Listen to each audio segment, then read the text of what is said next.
Hai semuanya, apa kabar? Sehat, sukses, bahagia selalu ya. Jangan lupa subscribe, karena subscribe itu gratis, dan bagikan channel ini agar kami dapat lebih berkembang dalam memberikan Anda berbagai insight dan informasi bermanfaat. Dan bagi Anda yang selama ini telah mendukung kami dengan mensubscribe, membagikan channel ini, dan memberikan jempolnya, kami ucapkan terima kasih dari lubuk hati yang paling dalam. Kami doakan Anda selalu mendapatkan kesehatan, rezeki, dan kebahagiaan yang melimpah. Mari kita mulai sebuah insight mengenai sebuah perusahaan yang melantai di pasar modal Indonesia dengan nama Champion Pacific Indonesia Tbk atau dikenal dengan kode sahamnya IGAR. Perlu kami sampaikan terlebih dahulu bahwa ini bukanlah sebuah ajakan untuk membeli, untuk mempengaruhi Anda untuk membeli saham ini. Kami hanya berusaha memberikan informasi untuk memperkaya khasanah pengetahuan kita semua mengenai beberapa emiten yang melantai di pasar modal Indonesia. Oke, IGAR atau Champion Pacific Indonesia Tbk dahulu dikenal dengan nama PT Kageo IGAR Jaya Tbk. Didirikan sudah cukup lama, yaitu tanggal 30 Oktober 1975 dengan nama PT IGAR Jaya dan memulai kegiatan usaha komersialnya pada tahun 1977. Kantor pusat dan pabrik IGAR terletak di Jalan Raya Sultan Agung, KM 28,5 Bekasi. Induk usaha dari Champion Pacific Indonesia Tbk adalah PT Kingsford Holding, sedangkan pengendali terakhir dari IGAR adalah Patrick Takiyu. Berdasarkan anggaran dasar perusahaan, ruang lingkup kegiatan IGAR terutama bergerak dalam bidang industri wadah dan kemasan dari bahan plastik seperti botol plastik, tabung-tabung suntik, dan tempat kosmetika yang digunakan untuk keperluan industri farmasi, makanan, dan juga kosmetika, dan kegiatan investasi pada perusahaan lain. Kegiatan usaha IGAR dan anak usaha yaitu PT Avesta Continental Pack dan PT Indografur adalah bergerak di industri kemasan, terutama kemasan industri farmasi.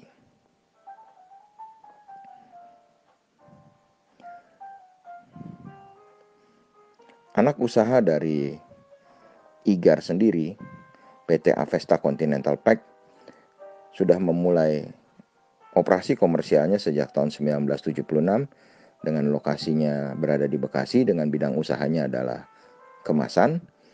Dan yang kedua adalah PT Indografur yang mulai beroperasi secara komersial tahun 1985 dengan lokasinya berada di Tangerang.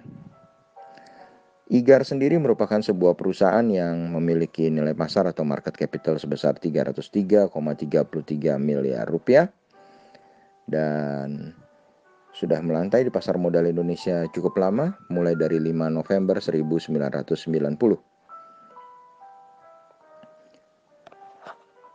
Pemegang saham terbanyak dari IGAR adalah PT Kingsford Holding sebesar 79,42%. Lalu yang kedua ada PT Kalbe Farma Tbk sebesar 5,4% dan masyarakat sebesar 15,18%. Jadi masyarakat cukup sedikit. Komisaris utamanya adalah Budi Dharma Wrekso Atmojo dengan direktur utamanya adalah Antonius Muhartoyo. Dan kalau kita lihat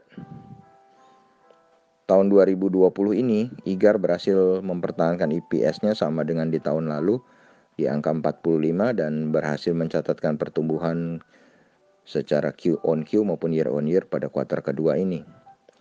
Total penjualan atau sales dari IGAR adalah 401 miliar rupiah, aset 667,89 miliar rupiah, liability sebesar 100,49 miliar rupiah, equity sebesar 406,66 miliar rupiah, dan net profit sebesar 21,93 miliar rupiah. Book value per share dari IGAR adalah 418.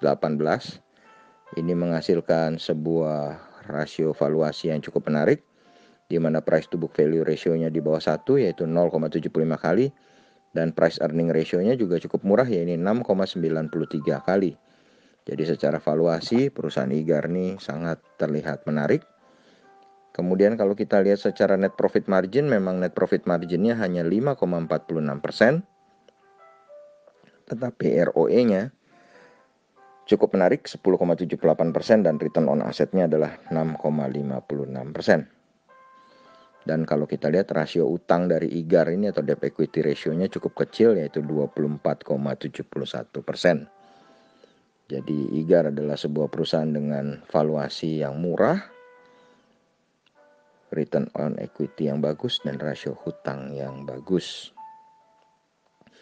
Dan IGAR sendiri tercatat sejak tahun 2016 rutin membagi dividen tiap tahunnya sampai saat ini.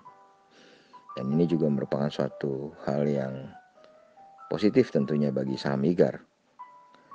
Dan kalau kita lihat pergerakan harganya sendiri, IGAR dalam year to date atau dari awal tahun sampai sekarang bergerak dari 188 sampai 360. Jadi kalau secara year to date saham IGAR saat ini sudah bisa kita kategorikan mahal di harga 312. Tapi kalau kita lihat dari harga 5 tahunannya, di mana harga terendahnya adalah 188 dan harga tertingginya adalah 840, maka harga saham IGAR saat ini termasuk murah. Kemudian kalau kita lihat 1 bulan terakhir tidak ada investor asing melakukan pembelian ataupun penjualan di saham IGAR.